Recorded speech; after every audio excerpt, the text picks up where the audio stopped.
What's going on, AFC Northerners and Steelers Nation? Gabriel Bellotti here, and I'm going to talk about today's game, my reaction to what happened against the Steelers and the Bengals. So I might say a couple of things that people don't agree with. I don't care. So one of the things that I'm going to start off with is that I kind of think that it might be time for Joey Porter to go.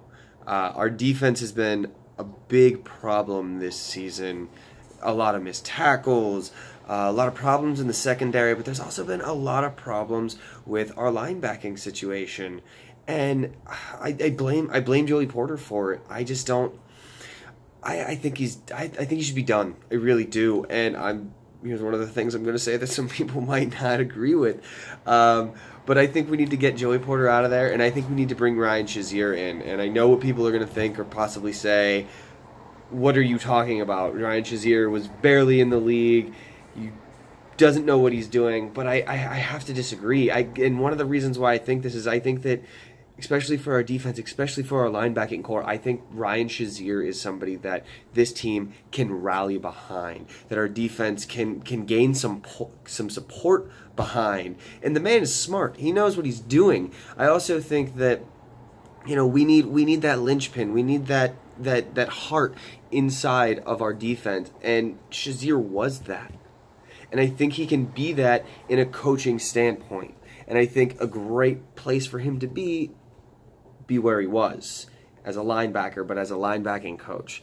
I don't like Porter. I don't, and I think that his day is done in Pittsburgh, or at least I think it should be at the end of this season. But what I will say is I am extremely proud of us getting to the quarterback today and being able to sack Dalton a few times today. But on the other side of the ball, what I'm really proud of is the offense. The offense is finally clicking. I had heard people talking about like getting rid of this new offensive coordinator already because our offense just wasn't clicking. But that's this culture now of like, if a coach doesn't do something in a year or 2 years, let's get rid of them and bring somebody else in, instead of really giving them a chance to kind of gel. And I know I haven't really been doing videos, but I've been a real advocate for that, for just let's let Fickner have a few games. He needs to get on the same page as Ben. You know, when you're a new offensive coordinator and you're coming in to a core of receivers, of a quarterback who have a rapport with one another, you need to gel with that. You need to have a little bit of time. So yeah, of course, I knew that it was going to take a few games, and I foresaw the comeback happening, and I knew that if we were able to hold off Tampa Bay and we were able to beat Tampa Bay, we'd have a good shot of beating Cincinnati.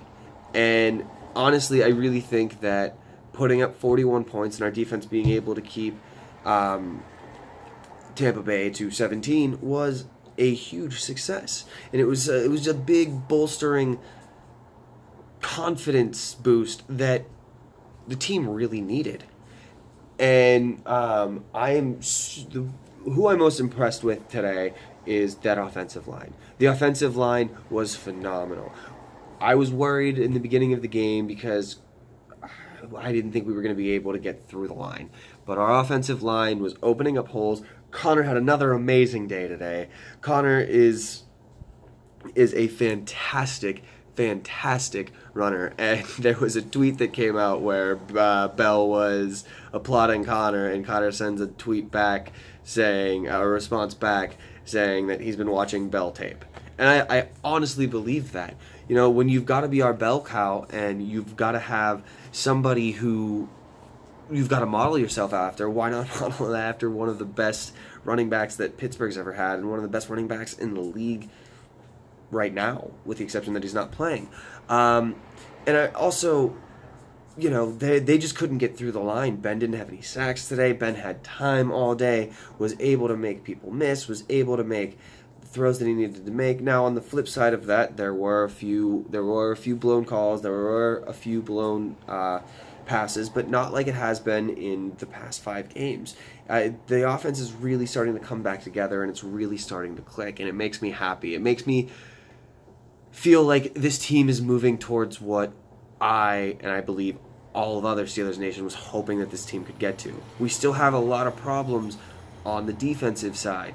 I mean, Burns has been a problem for a long time. Sutton seems to be getting better, but Sutton's hit or miss right now, and he just needs to shore up his game a little bit more.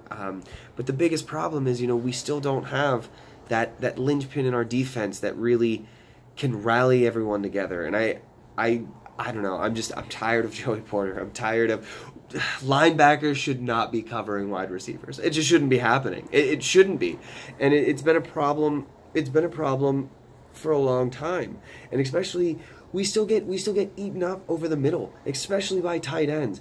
It needs to change, and I think bringing in somebody fresh who knows the system, who knows the team, and that the team loves. And that's why I really think, and I'm really on this, let's get Porter out of there and bring Shazier in. Because I think it would be, I don't know. If it doesn't work out, it doesn't work out. But I think it's something to at least try. And I will say, Vance McDonald, I thought to myself a couple of times today, what would have last year's season been like if Vance McDonald had been healthy the entire time? The man is a monster. We have found our Gronkowski. We have. I hope that Vance McDonald is a Steeler for life, because it just going forward, it's going to be crazy.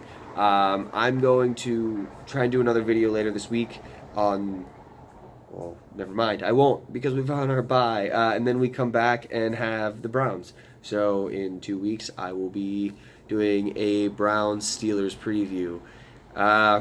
Ahead of time, we're at home with everything that's going on. I'm going to call this one, I'm going to make an early prediction for the Browns-Steelers game, and I'm going to say Steelers 27, Browns 17. All right, Steelers Nation. All right, AFC Northerners. Peace out. Talk to you soon.